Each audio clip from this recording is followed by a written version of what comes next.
This hunt begins at the Çukurova Airport in southern Turkey, December 2025.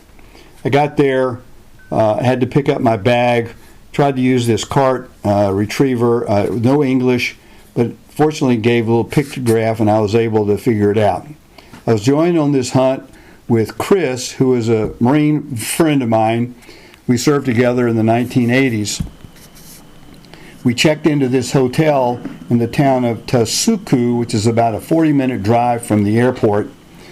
Here we were expecting, a rustic place where we sit by the fire and tell stories at night.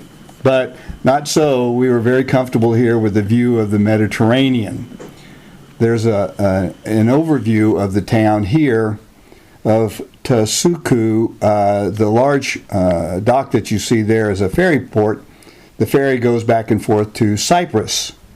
The first morning that we were there, we got out with Ali, who is the Shikar representative, the outfitter.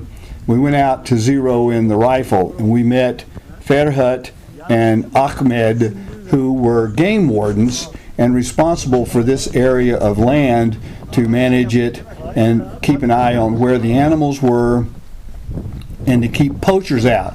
These goat herds were everywhere. This is the public land. Ahmed and Ferhat had picked this area out. We drove around, decided this is where we would find a good animal that they had found and spotted. Notice this rock outcrop here on the left. We set up here in this area. We're going to have to make a long shot. I can't do the spot and stalk because of my lack of mobility. This is Ali Lightning, who I never knew his other name other than Lightning, Ahmed, and Ferhat. And we're drinking tea. We're very comfortable here, all set up in the afternoon. And we're just waiting for this Ibex to make an appearance on the other side of this valley in this very rocky, difficult terrain. We were so comfortable that Ferhat and Ahmed brewed tea, and we just kind of sat and waited, and that's what it was, a waiting game. The rifle was set up. We were in a good spot. We had good field of view, and it was a great rifle. No joy in the morning, so we broke for lunch, and we went to this little place which is up around the corner. It's on a main road.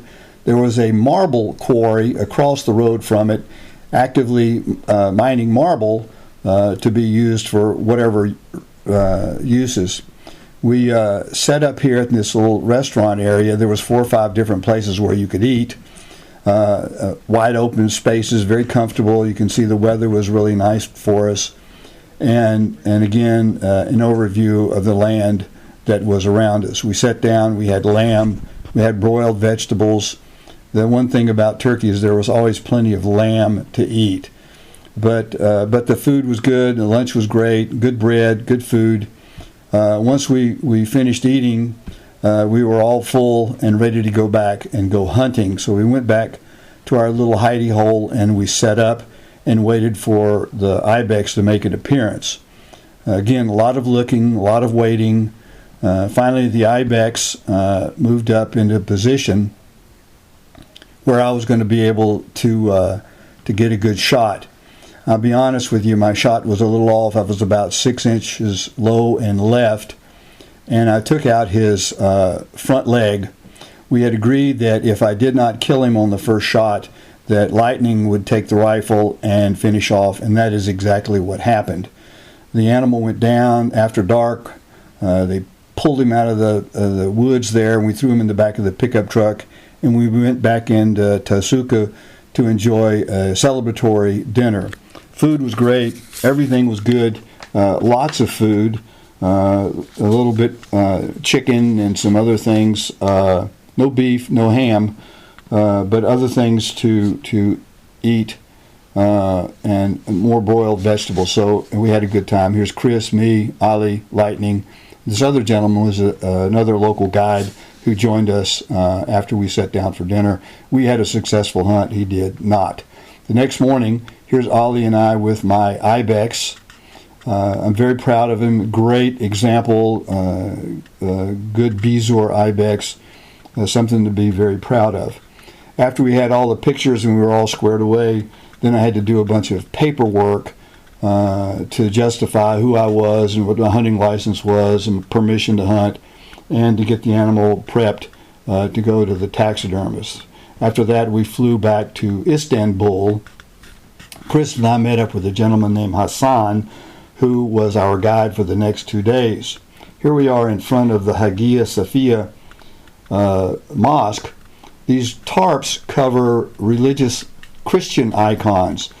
This building was, this mosque, church, was built as a Christian church 1532 to 1537 AD. And once the Ottoman took it over, the Ottoman Empire conquered Constantinople in 1453, they converted the church into a mosque, and all of these murals and mosaics were all covered up with with plaster. But later on, it was turned into a museum, and when that happened, they cleaned all the mosaics up so that they could be seen again. They were rejuvenated, cleaned, and put on display again. And even though at a later date, instead of being a museum in total, it was turned back into an active mosque. Now, the Ottoman Empire took over Constantinople in 1453. The Ottoman Empire actually lasted from 1299 to 1922. And this church was being renovated, or this mosque was being renovated, so we couldn't get down on the main floor, so we spent our time there on the second floor. The second floor is where the women would worship. But you can see what a great job they've done of reworking all of these mosaics and making them pristine again.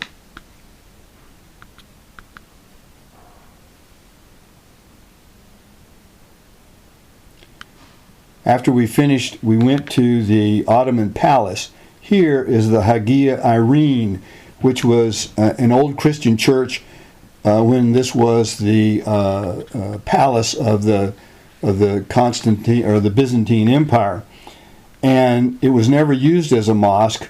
It was used as a storage area and a armory and things like that, but it was never made into a church or a mosque. Here we are at the palace, the Ottoman palace, which of course initially was the palace of the Byzantine emperor. And once the Ottomans took it over in 1453, they converted it and made it into the Ottoman palace. This is the Topkapi dagger. Interesting because there was a movie made about trying to steal this dagger. It was I can remember the movie, it was an old one, but it was really good. After we finished here at the Ottoman palace, we moved on to the Blue Mosque. The Blue Mosque was built in 1609 and was similar in architecture to the Hagia Sophia. Here we are on the main floor, and it gets the name Blue Mosque because of the basic blue tint or hue to all of the ceramic tiles that covered the walls. Beautiful, beautiful place. Prior to going into the mosque, though, the Muslims like to wash but they're required to wash their hands, their face, their feet in preparation for prayer. And this is the washing station outside of the Blue Mosque as you go into it. And these gentlemen are getting prepared to go in for services. After we finished the Blue Mosque, we went to the bazaar. This bazaar, I think, is set up primarily for tourists. I didn't see what I thought were a lot of Turks who were there from, local Istanbul residents, but primarily this is set up for tourists, which is what we were. But anything you wanted was there. I mean, it went all the way from luxury goods, from watches to clothes to pocketbooks, but to spices, to Turkish delights, to recordings, music stores, clothing stores. It had everything in the world in it. This one I like because it's the The Turkish delights are on the right-hand side, and then the spices are out there. But the Turkish delights were excellent, and a busy place. You can see the Turkish flags, a lot of patriotism there at the bazaar. These are all peppers of different kinds and spices that you could purchase in bulk, and then take with you or take home. Again, more spices, more hanging stuff. Here's Hassan and me, back of my head, and just enjoying being at the bazaar. Pretzels, anyone? This guy, it's amazing how many people ran little carts that would sell to locals and to tourists. We had lunch. Chris lives on the Gulf of Mexico, and he was missing fish, so he made sure he got a piece of fish that day for lunch. After lunch, we went to this old Christian facility, and I don't know the details about it, but it's still a Christian facility, and it's converted into a museum here in Istanbul. But an absolute beautiful place. After we finished here, we went to the tower, the Galata Tower, which used to be a prison, the fire watch, and other thing. Now it's a museum. You're supposed to go in and walk upstairs, but I was tired, couldn't do it. We flew on to Madrid, where we were picked up by Samuel, and we went out to the little town of Jerta, J-E-R-T-E. This is where we were going to hunt for the Greedos Ibex. We got out the first morning, and here's a bunch of females and young ibex. You can see what a very difficult place this was to hunt. Again, very steep, very unfriendly and tough for me. There was no way I could walk in this. And here's the billy that showed up, the ibex that we showed up, that I was going to shoot. Again, another long-range shot. We were set up. We were in a very comfortable place. The rifle was set up where we had a good steady shot, and this was Samuel. And here's the shot. Oh, drop on the spot. Drop on the spot, sir. I made up for a poor shot back in Turkey, and I add this because Samuel went up there and got the animal. You can see how tough the terrain is. There's no way I could have walked up there and helped retrieve this animal and bring him back, but he brought him back whole so we could take pictures. So I'm indebted to these guys who did this for me, so I didn't have to carry him out. Here I am walking out of the hunt. We've caped out the ibex. We've taken him out. We cross over this river, which is a very, very popular river, and headed back to town. The valley of Jerta is where they grow cherries, so it's called the Cherry Valley. And these terraces were everywhere, and trees were everywhere. This is a farmhouse.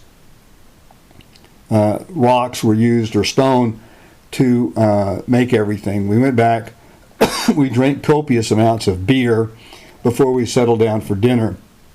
The two gentlemen who were with us are Germans. They're sitting at the back of the table. And here, Carla was Samuel's sister, and she spoke German. She had gone to school there, and so she had helped with the German with these guys.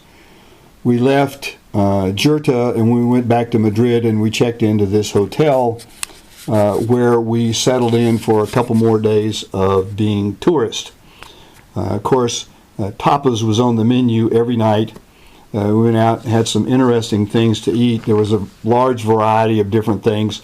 Sometimes I wasn't real sure what we were eating, but all of it was good.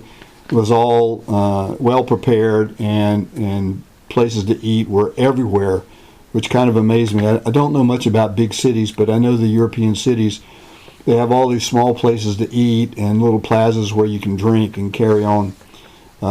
Chris went out at night. I was pooped, and I didn't get out much at night, but here's the Christmas lights, the setup for Christmas season in Madrid. This is one of the outdoor markets, Christmas markets. You could buy a lot of stuff there. Here's the Riu Plaza, the hotel in the background. We'll visit that again. It's a 26, 27-story building. We'll visit that again. Here's some of the shops, along the street, which always amazed me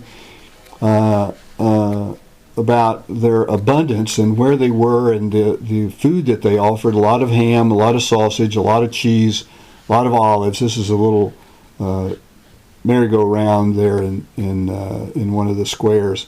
Here's another one of those stores. Those are all hams that are hanging up. The Spanish are very proud of their hams. They say it's a lot better than prosciutto. The next day we went on a tour of the Royal Palace. This is the courtyard of the Royal Palace. They have a parade there, a military parade, once a month, not while we were there. This is the main entrance to the Royal Palace. King Felipe VI is the ruling monarch in Spain.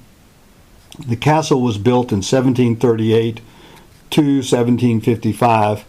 Here's the entrance where everybody comes in, and the staircase that takes you up to the second floor. Everything that we observed and visited in the castle was on the second floor. All of the chambers where the royals slept and where the court was held and things like that. But it was absolutely amazing. You think about this, 300 years old. The beauty of it, the ornateness was just absolutely amazing. But you see this everywhere in Europe. Those old cathedrals are all like this. This is just some of the examples of some of the rooms. You just can't take pictures of all of it. You just can't do it justice. There's just too much to see and too much to take pictures of. But it was all really, really impressive. And the palace is still used today for official meetings and official functions. Here's kind of the throne room where the king and the queen would sit, and the audience would be there, whatever official function they were doing. Pretty impressive, very amazing. After we went to the palace, Chris and I went out and had the traditional paella. We finished it off after the paella with a little limoncello, and then from there we went to a flamenco show.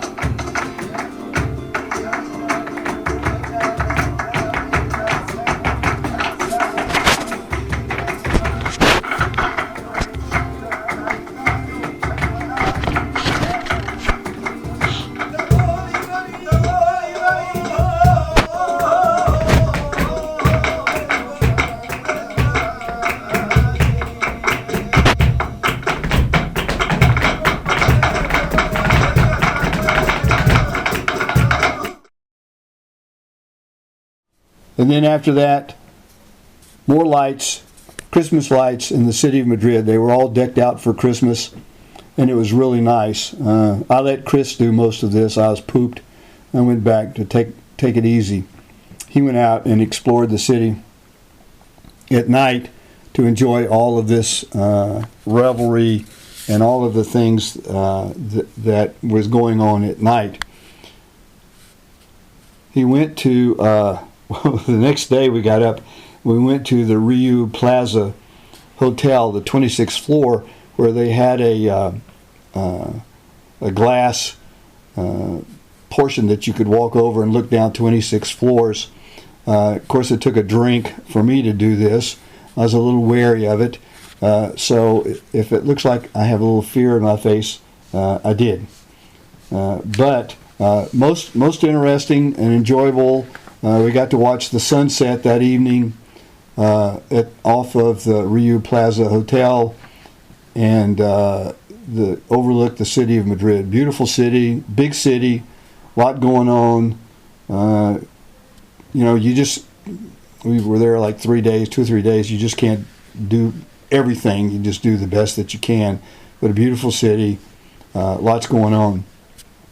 The next day, we took a tuk-tuk drive, and this little girl drove us around in this little golf cart, and drove all over the city, and she was very good, told us where everything was.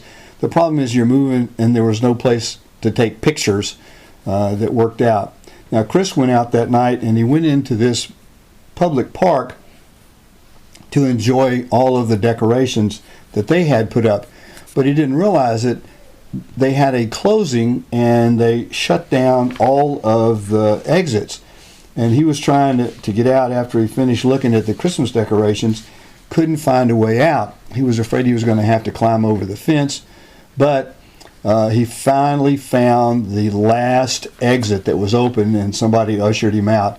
But you can see how much he enjoyed this park and the decorations. The next day, after we finished up there in Madrid, Carla was nice enough to set us up with a gentleman named Juan, who took us to the little town of Toledo. It's about 30-40 minute drive away, and we were going to visit Toledo and see what was happening there. Toledo, narrow streets, very typical of old towns, fortified towns in Europe, on top of a hill, windy little roads, a little steep. But we went to the Toledo Cathedral and we went inside. This cathedral was built in 1226. And again, you're just amazed at the detail, at the things that are there. This is the old pipe organ here on the right. But all of the things that were there, the detail, the carving, the artwork, again, this stuff is hundreds of years old, and you just are absolutely amazed at how well it's preserved and how well it presents itself. I'm just absolutely amazed at just how beautiful it was. So much to see, and the pictures just don't do it justice. You can't take pictures of everything. There's just too much to see. But one of the most interesting things is a large, I don't know what to call it, this golden piece here in the middle. They take it apart and put it back together outside of the chapel, and they carry it around the streets of Toledo at Easter time to celebrate Easter, and then they bring it back, take it apart, put it back together again, and reestablish it back inside of the cathedral. Again, just so much stuff to see. You just couldn't see it all. Pictures of the pipes of the pipe organ again. Absolutely gorgeous. Wish they could play something. We didn't hear the pipe organ was not playing while we were there. I think that would have been a real cherry on top. After we finished seeing the cathedral and all of the artwork, then we went back out into town and we cruised around the town. Here's the Christmas market. These little shops were set up. They sold a little bit of everything. Some food, some souvenirs. This beautiful little carousel was outside. We didn't ride it. I think it only ran at night. But it was cute. We went to this bodega. I always like to kind of see these things. This is the grocery store there in Toledo, and they had everything if you wanted it. It was a very modern, very capable grocery store. We finished the day off at a 2-star Michelin restaurant. Carla had recommended this, so Juan took us there. And on this day, this was the menu of all of the things that they provided for us to eat. It was fascinating. We took pictures of the food. The main course was a pigeon, but all of these things came out. They had, I don't know how many cooks they had there in white shirts, white coats, that were decorating all of this food, and it was all about the presentation. This is the soup, cold soup, but it was very interesting. It was good, but it was so pretty, you just almost hated to eat all of this stuff. But it was fascinating. I think this is the pigeon that was left over as the main course, and then I don't know how they did all of this, but it was fascinating. So I can always say that I have eaten at a 2-star Michelin restaurant.